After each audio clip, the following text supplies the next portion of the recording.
Hello my dear students. तो आज हम आ गए हैं एनएलएम के 5वें लेक्चर को लेकर। बेटा इसमें हम पढ़ेंगे applications of law of conservation of linear momentum. हमने पिछले लेक्चर में जाना है कि भाई लीनियर मोमेंटम क्या होता है। लीनियर मोमेंटम के बारे में पूरी जानकारी हमने ली थी।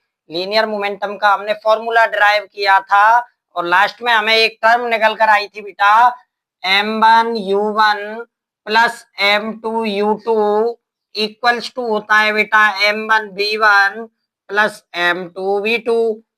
और ये कहां से आई थी भाई कि P इनिशियल बराबर P फाइनल। ये कहां से आया था भाई? तो law of conservation of linear momentum बेटा यही कहता है कि जब किसी सिस्टम पर एक्सटर्नल फोर्स यदि जीरो वर्क डन हो, एक्सटर्नल फोर्स का लगा होना जीरो हो जाए, तो भाई जो इनिशियल मोमेंटम है वही फाइनल मोमेंटम के बराबर होता है, यानी मोमेंटम में कोई भी चेंज नहीं आता। तो भाई आज हम पढ़ेंगे इसकी एप्लीकेशंस के बारे में। Applications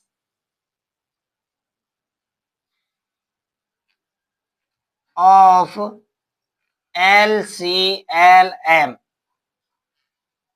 law of conservation of linear momentum.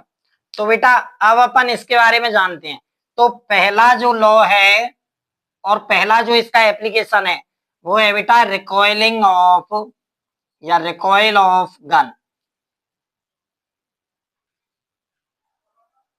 भाई बंदूक सबने देखी है और बंदूक सबने चलती हुई भी देखी होगी, और बड़ी बड़ी बंदूकें होती हैं, उनका तो झटका बहुत ज्यादा होता है। तो जैसे ही कोई बंदूक चलाने वाला बंदूक चलाता है तो बेटा उसको धड़ाक से एकदम झटका महसूस होता है। तो वो झटका जो है उसी को रिकॉइल कहते हैं। लेकिन अभी मैं आपको बताता हूं कि ये रिकॉइल होता क्यों है।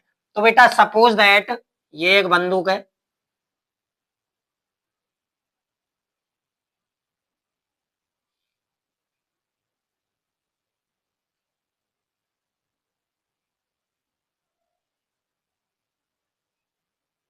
ये है बेटा एक बंदूक, और इसमें अंदर गोली है, देखो गोली, ये रही गोली,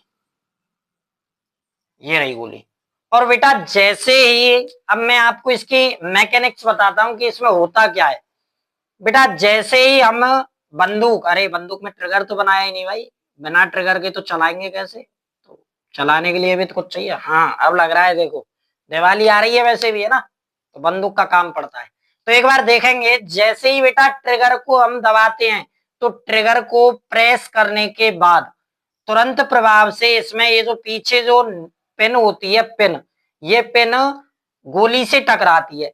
अब भाई पिन भी मेटल है और गोली भी मेटल की है, तो दोनों मेटल जब आपस में टकराएंगे तो भाई चिंगारी उत्पन्न होगी।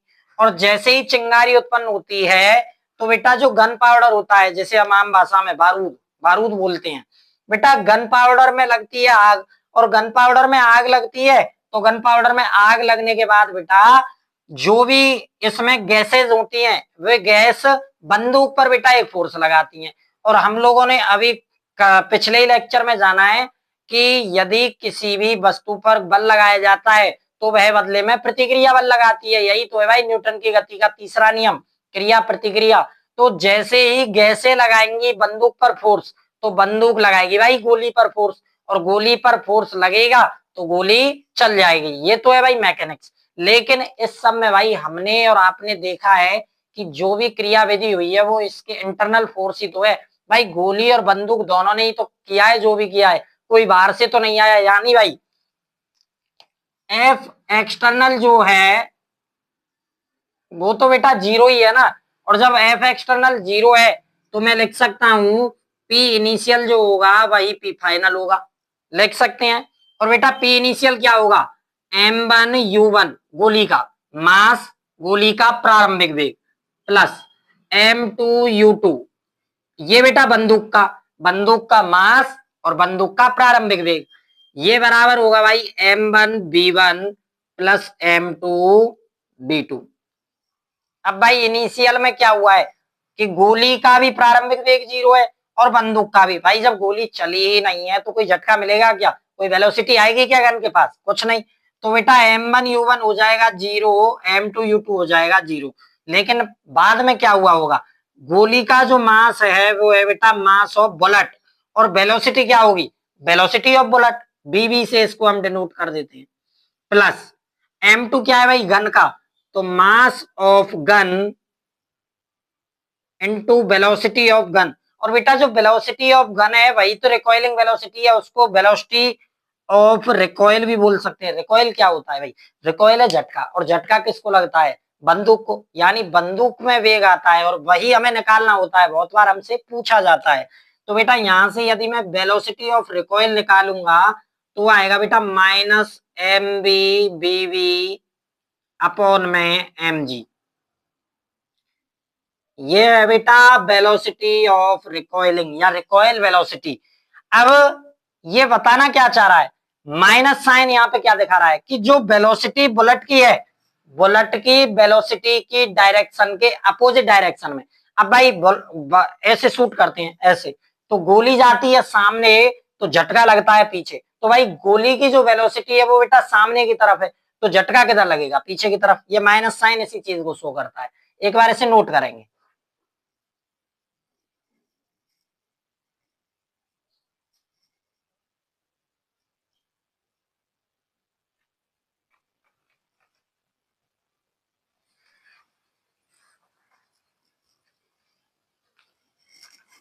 अब बेटा सेकंड केस अपन जानते हैं, तो सेकंड केस होता है एक्सप्लोजन ऑफ बॉम्ब।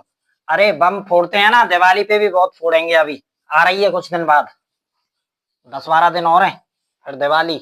और वैसे गलियों में देखते हैं ना तो आमतौर पे अभी से चलने लग गए।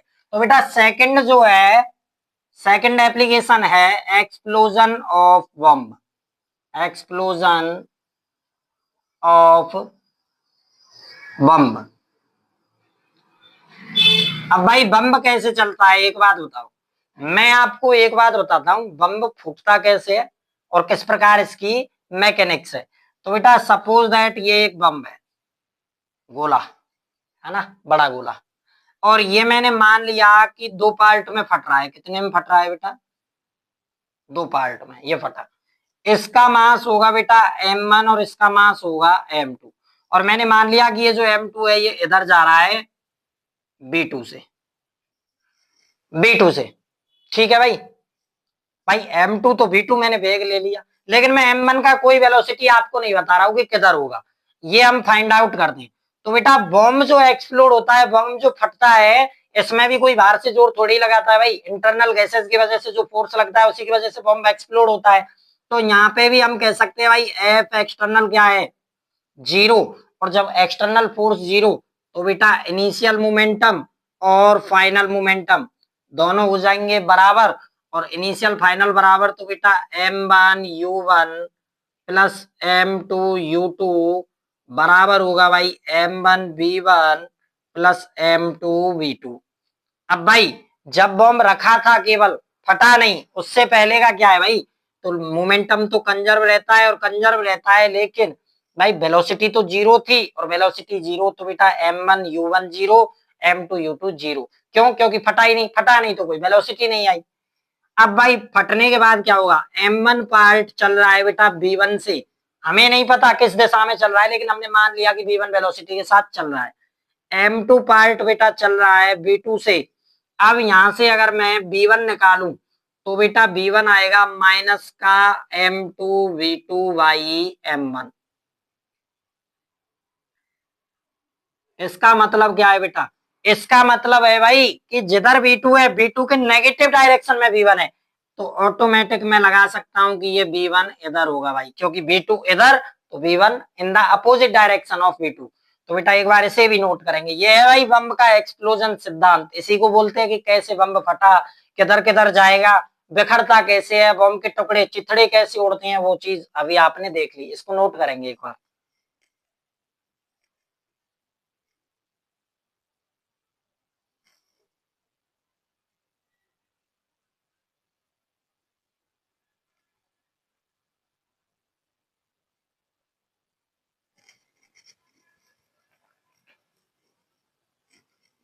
अब बेटा अब अपन जानते हैं कि जब हम, चलो ये तो दो पार्ट में टूटा है, अगर बॉम्ब के 3 टुकड़े हो जाए तो भाई, तो उसके बारे में अभी अपन जानते हैं। जब बॉम्ब 3 पार्ट में एक्सप्लोड होता है, यानी एक्सप्लोजन ऑफ बम, लेकिन भाई 3 पार्ट में, कितने, 3 पार्ट में। अब आप ये मत कहना कि सर 3 से ज्यादा भी हो सकते हैं, बेटा हो तो कितने भी सकते हैं, लेकिन अपन को जो स्टडी करनी होती है वो 3 पार्ट तक ही करते हैं अपन, फिर हायर स्टडी में बात होती है ज्यादा। तो भाई ये वही बम है।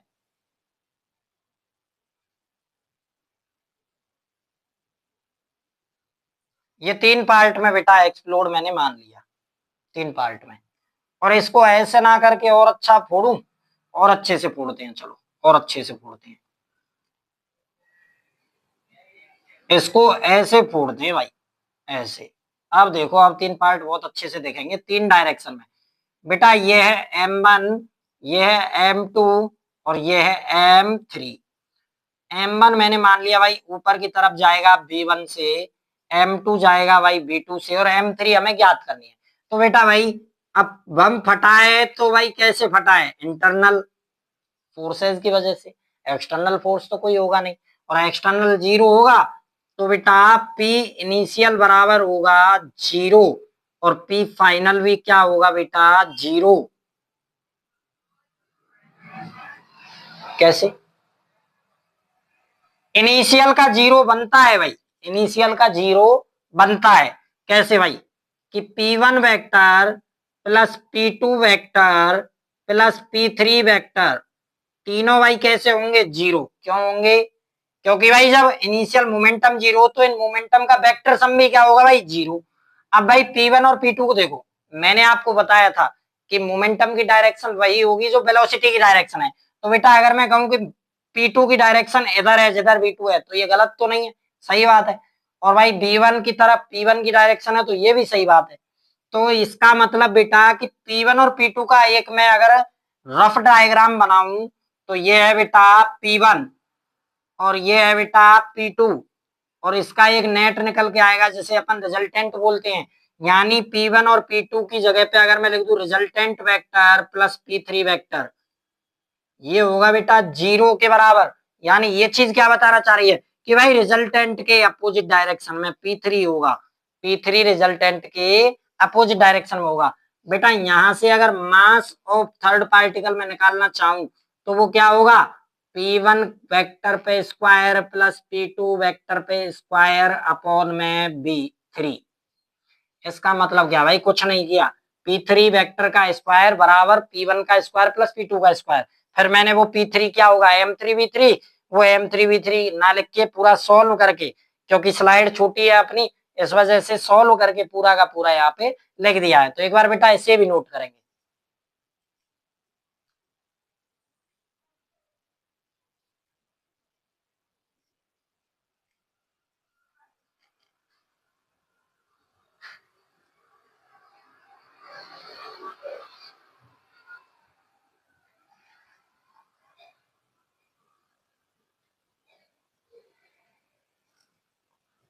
ठीक है बेटा, तो अभी हमने 3 ये एक्सपेरिमेंट्स जाने हैं जिनका हमें एप्लीकेशंस पता है कि भाई ये एप्लीकेशन है LCLM के, और ये काम कैसे होते हैं ये हमने जान लिया। अब अपन बेटा, मैंने आपको बताया था वेरिएबल मास सिस्टम, आपको याद नहीं होगा, चलो एक बार यादों की बारात देते हैं, एक बार देते हैं यादों की बारात।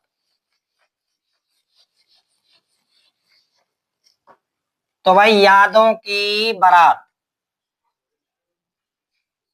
यादों की बारात क्या है भाई, तो यादों की बारात है कि जब हमने बहुत अच्छे से देखा था फोर्स का जो फॉर्मूला न्यूटन साहब ने दिया था, सेकंड लॉ ऑफ न्यूटन की गति का, है ना, कितनी अच्छी इंग्लिश बोलता हूं मैं, देखो dp बाई dt। और बेटा इसको मैंने लिखा था d बाई dt, और p को हम क्या लिख सकते हैं, m इंटू बी। अब इसका मतलब क्या है, यदि ए मास और वेलोसिटी दोनों कट जाए बेटा वेरी, अगर ये दोनों वेरी करेंगे तो एक फॉर्मूला निकल के आया था। मैंने आपको बताया था कि इन दो का इंटीग्रेशन या डिफरेंशिएशन, डिफरेंशिएशन अपन कैसे करेंगे भाई, एक को रखेंगे कांस्टेंट दूसरे का कर दो, और दूसरे को रखेंगे कांस्टेंट पहले का कर दो। यानी b dm by dt plus m dv by dt, इस प्रकार से मैंने आपको बताया था। और फिर मैंने दो टर्म दिए थे कि जब बेटा मास वेरी करे, मास क्या करे, वेरी करे, तो आएगा फोर्स बराबर B D M by D t. और जब बेटा वेलोसिटी वेरी करे तो अपना फोर्स आता है एम ए के बराबर। ये अपन ने पढ़ रखे हैं। अब मैं आपको जो केसेस कराने वाला हूं वो कराऊंगा बेटा वेरिएबल मास के, वेरिएबल मास सिस्टम मैं आपको समझाने वाला हूं। इसमें अपन तीन चीज जानेंगे, जैसे भाई कभी मास बढ़ता है, दूसरा मास घट रहा है, तीसरा भाई अपन पढ़ते हैं रॉकेट प्रपल्जन, रॉकेट जो चलता है, रॉकेट किस सिद्धांत पे चलता है वो सब अपन जानेंगे। फिर अपन रॉकेट की एक्सीलरेशन के बारे में भी जानेंगे कि रॉकेट का एक्सीलरेशन कितना आता है। तो बेटा इसको मैं मिटा रहा हूं क्योंकि ये मैंने बहुत पहले आपको समझा दिया है, दूसरे या तीसरे ही लेक्चर में मैंने इस पर डिस्कशन कर दिया था। अभी अपन पढ़ेंगे बेटा variable mass system, variable mass system. Variable mass system में बेटा मैंने आपको फॉर्मूला अभी बता ही दिया है कि क्या यूज होता है, एफ बराबर B D M by D T. भाई D M by D T इसका मतलब मास वेरी कर रहा है, इसमें सोचना क्या है ही क्या। तो बेटा इसमें फर्स्ट अपन पढ़ते हैं कि एक मालगाड़ी है बेटा, क्या है, मालगाड़ी, मालगाड़ी है जो कि चल रही है, चल रही है। और होगा क्या, अचानक से भाई बारिश आने लग जाए, क्या आने लग जाए, बारिश आने लग जाए। अब भाई बारिश आने लगेगी तो मालगाड़ी के डिब्बे में पानी भरेगा, यानी लेयर बाय लेयर वाटर क्या होगा भाई, डिपोजिट होने लग जाएगा, कहां पे, मालगाड़ी में। यानी मैं सीधा सीधा बात करूं कि बेटा मास पर यूनिट टाइम क्या हो रहा होगा, इंक्रीज। और हम जानते हैं जब मास पर यूनिट टाइम इंक्रीज होगा तो बेटा फोर्स भी ज्यादा लगानी पड़ेगी। अरे भाई इसको तो आप वैसे ही समझ सकते हो। एक बात बताओ, साइकिल खाली है, खाली साइकिल को चलाने में हमें फोर्स कम लगाना पड़ेगा। अगर साइकिल पे पीछे वजन बढ़ जाए तो भाई फिर तो फोर्स ज्यादा लगाना पड़ेगा साइकिल को चलाने में। सेम मालगाड़ी का कॉन्सेप्ट है। अगर मालगाड़ी चल रही है 10 किलोमीटर प्रति घंटे की रफ्तार से और फिर आने लग जाए बारिश, तो बारिश से पानी जमा हो जाए, पानी बढ़ जाएगा तो भाई मास बढ़ जाएगा, और मास बढ़ जाएगा तो उसको खींचने में फोर्स भी तो ज्यादा लगेगी। तो एक बार इससे नोट करेंगे।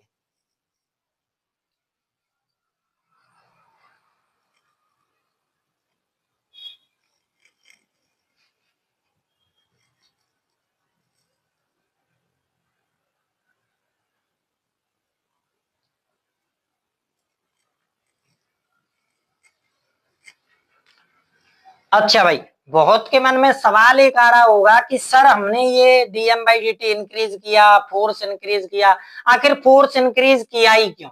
भाई वेलोसिटी को कांस्टेंट रखने के लिए। अरे मालगाड़ी 10 से चल रही थी और 10 से ही चलानी है हमें, तो भाई फोर्स तो बढ़ाना पड़ेगा, सीधी सी बात है, क्योंकि वजन बढ़ेगा तो फोर्स बढ़ेगा। ये फोर्स जो इंक्रीजमेंट अपन कर रहे हैं, जो इसमें फोर्स को इंक्रीज कर रहे हैं, इसका एकमात्र कारण है बेटा हमें वेलोसिटी कांस्टेंट रखनी है। सेकंड केस एक और बताता हूं, चलो इसी में, इसी स्लाइड में पूरा करते हैं। Second case, piercing of balloon, piercing of balloon. Piercing of balloon का मतलब क्या है, जैसे बेटा ये एक बैलून है, ये एक बैलून है। अब इसमें यदि मैं एक होल कर देता हूं छोटा सा, तो इस होल से लगातार क्या होगा भाई, गैस बाहर निकलेगी, एयर बाहर निकलेगी, यानी एयर घटेगी, एयर घटेगी, एयर घटेगी तो यानी डीएम बाई डी टी क्या होगा बेटा, घटेगा। और डीएम बाई डी टी घटेगा तो फोर्स भी घटेगा, तभी वेलोसिटी कांस्टेंट रहेगी भाई। जब डीएम बाई डी टी घटेगा तो फोर्स भी घटेगा, और फोर्स घटेगा तभी वेलोसिटी क्या रहेगी, कांस्टेंट। इसको भी नोट करेंगे एक बार।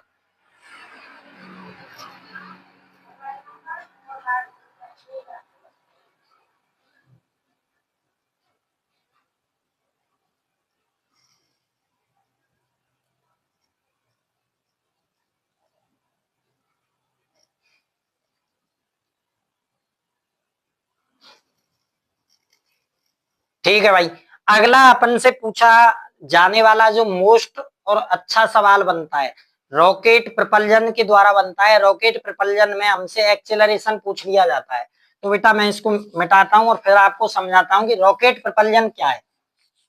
तो अगला जो वेरिएबल मास सिस्टम ही चल रहा है भाई, अभी मैंने हेडिंग हालांकि मिटा दी है लेकिन वेरिएबल मास सिस्टम ही है। रॉकेट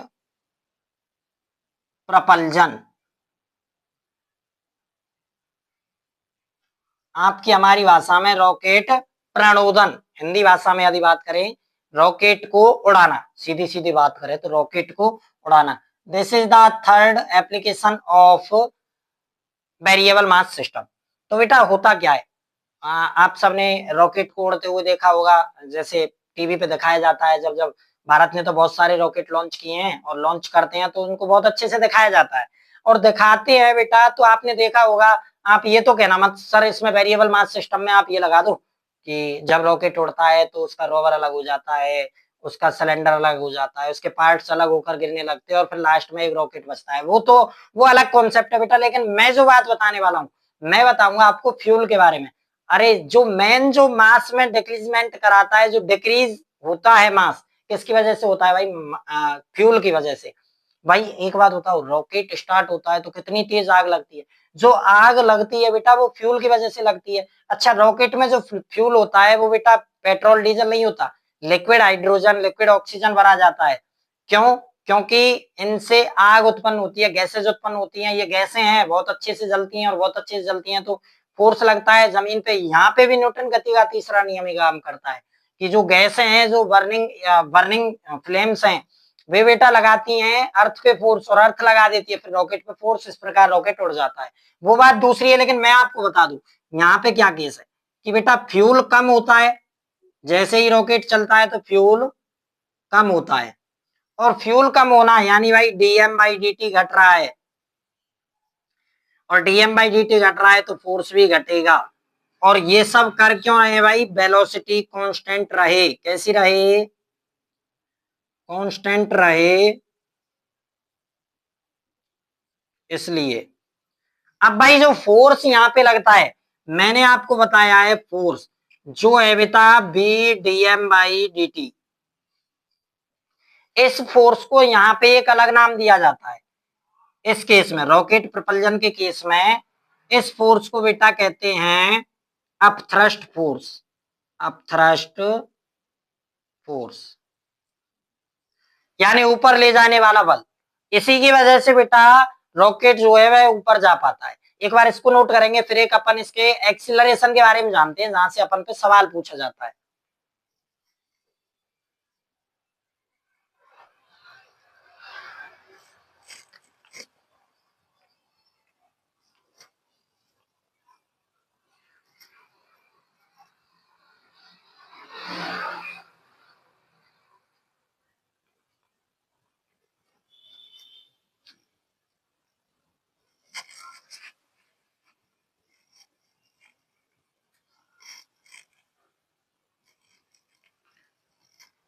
ठीक है भाई, तो अब हम जानते हैं एक्सीलरेशन की डायरेक्शन क्या होगी और एक्सीलरेशन कितना होगा। अब बेटा मैं एक रॉकेट अच्छा सा बनाना चाहता हूं।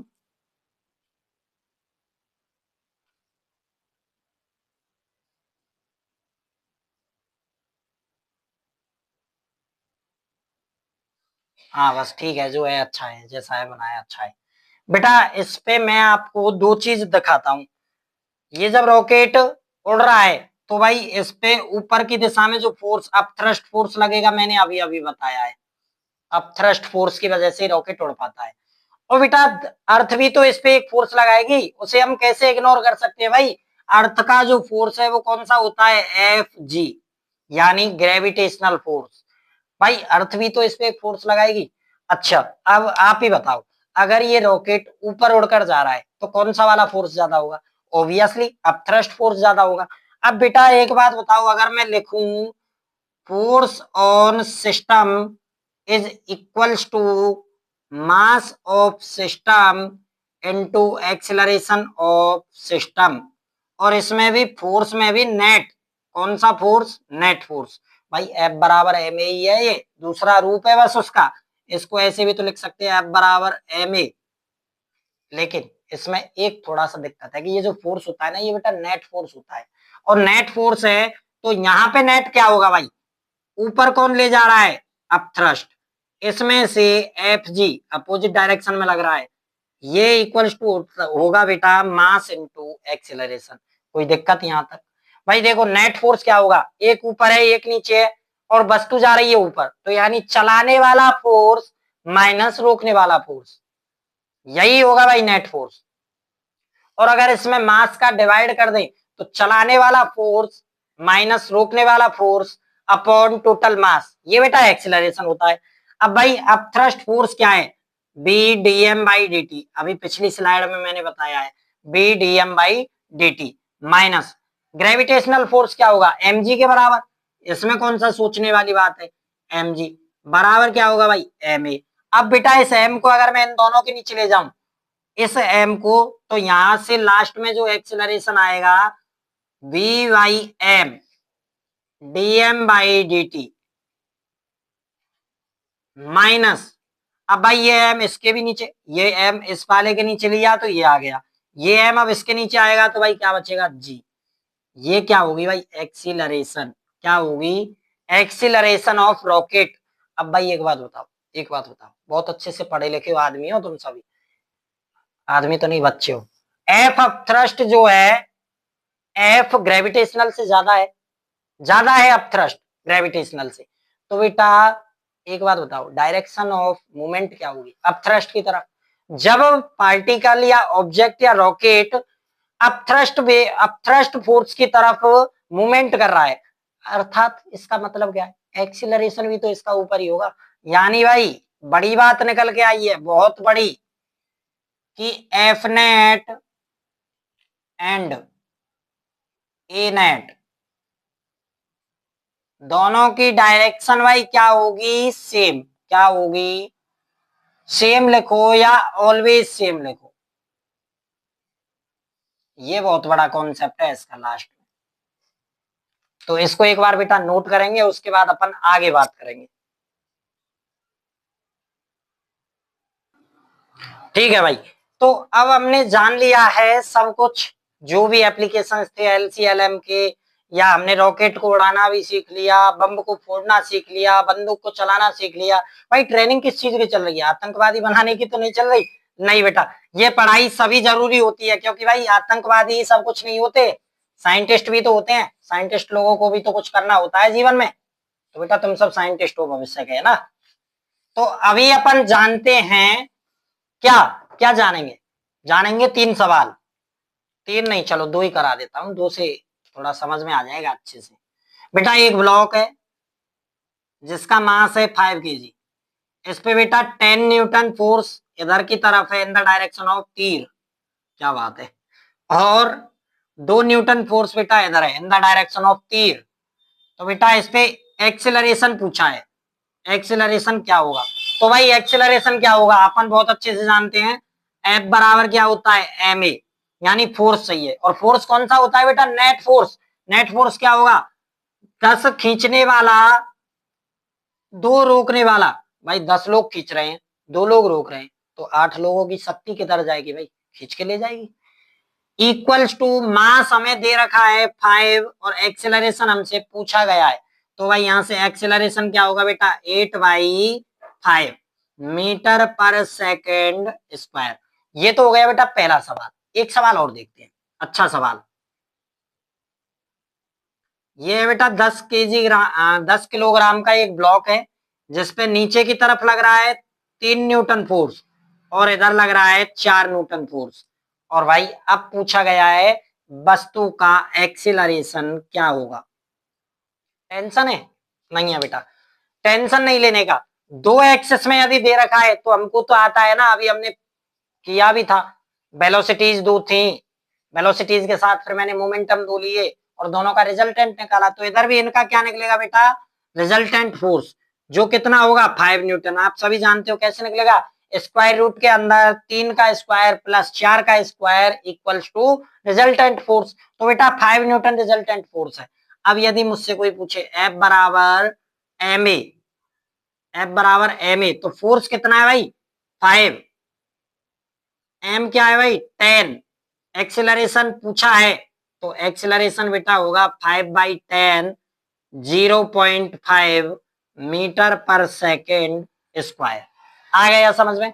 यानी भाई दो एक्सेस में यदि फोर्स दे रखी हो तो उनका रिजल्टेंट पकड़ो, और यदि एक ही एक्सेस में हो तो सीधा एफ नेट निकाल लो।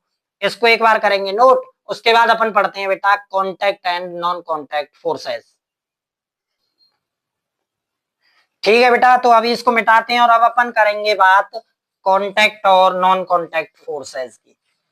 क्या होते हैं संपर्क बल, क्या होते हैं असंपर्क बल। तो बेटा contact and non contact forces,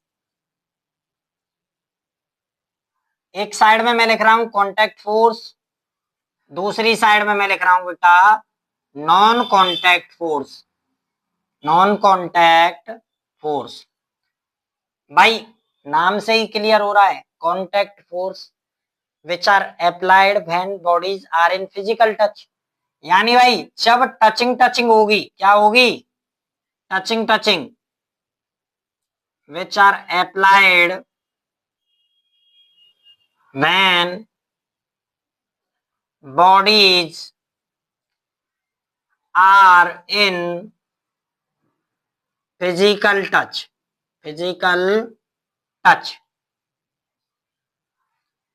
और इसका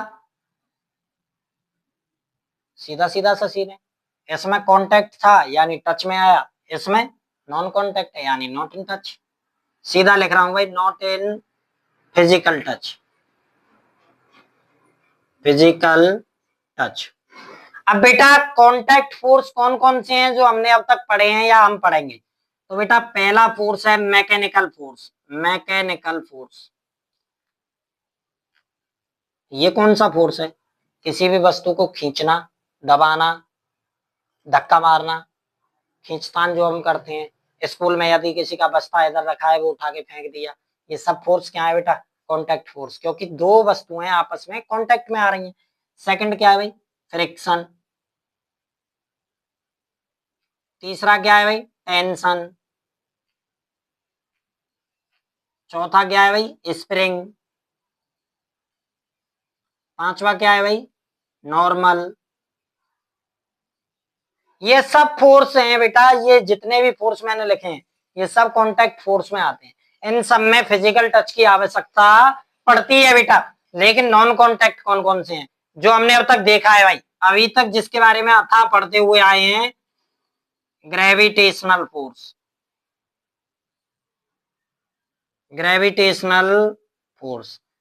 ये तो नहीं सोच रहे कि सर हम तो पृथ्वी पे ही खड़े हुए हैं, हम खड़े हैं भाई अर्थ पे, तो हम टच में हैं, इस वजह से अर्थ ने हम पे फोर्स लगाया। बेटा इसका बेटर एग्जांपल बता दूं बेटर एग्जांपल, मून एंड धरती। मैं नहीं लिखूंगा भाई, पृथ्वी नहीं लिखूंगा ना अर्थ लिखूंगा, मैं लिखूंगा मून एंड धरती। इसका मतलब क्या है, मून और धरती आपस में भी तो भाई एक फोर्स लगाती हैं। मून पर लगता है धरती की वजह से, कौन सा फोर्स, ग्रेविटेशनल फोर्स। तो भाई ये टच में थोड़े ही है। एक बात बताओ, धरती ने क्या मून को पकड़ रखा है क्या, बिल्कुल नहीं। तो मून और धरती दोनों के बीच में भाई कौन सा फोर्स लगता है, ग्रेविटेशनल फोर्स। सेकंड क्या है भाई इसका टाइप, ही सेकंड टाइप 12th में पढ़ेंगे। कहां पे पढ़ेंगे, 12th में। पढ़ना ही है, मस्ट है भाई, मस्ट। इलेक्ट्रिक फोर्स सबसे बड़ी यूनिट है इलेक्ट्रोस्टैटिक्स, उसमें बेटा हम इलेक्ट्रिकल फोर्स देखते हैं। और उसके बाद जो सेकंड बड़ी यूनिट है बेटा, मैग्नेटिक फोर्स। 12th में चैप्टर्स आते हैं magnet, moving charge and magnetism and matter, उनमें हमें ये सब पढ़ने पड़ते हैं, मैग्नेटिक फोर्स। तो इस प्रकार बेटा ये दोनों टाइप्स हैं, कॉन्टैक्ट और नॉन कॉन्टैक्ट फोर्स। आज की वीडियो को हम रखते हैं यहीं तक। आगे हम पढ़ेंगे बेटा इक्विलिब्रियम ऑफ फोर्सेस, उसके बाद हम थोड़ा जानेंगे न्यूटन की गति के तीसरे नियम के बारे में दोबारा से। पहले हमने थोड़ी जानकारी ली थी, अब लेंगे ज्यादा। उसके बाद हम वेरियस फोर्सेस पे लगातार बात करते हुए चलेंगे, जो जो हम यहाँ पे लिखे हुए हैं। जैसे पहले बात करेंगे बेटा ग्रेविटेशन पे, फिर बात करेंगे फ्रिक्शन, टेंशन। फ्रिक्शन को तो बहुत अलग से पढ़ना है। तो बेटा don't be worried about the syllabus, now I am going to घर। Bye bye, Tata.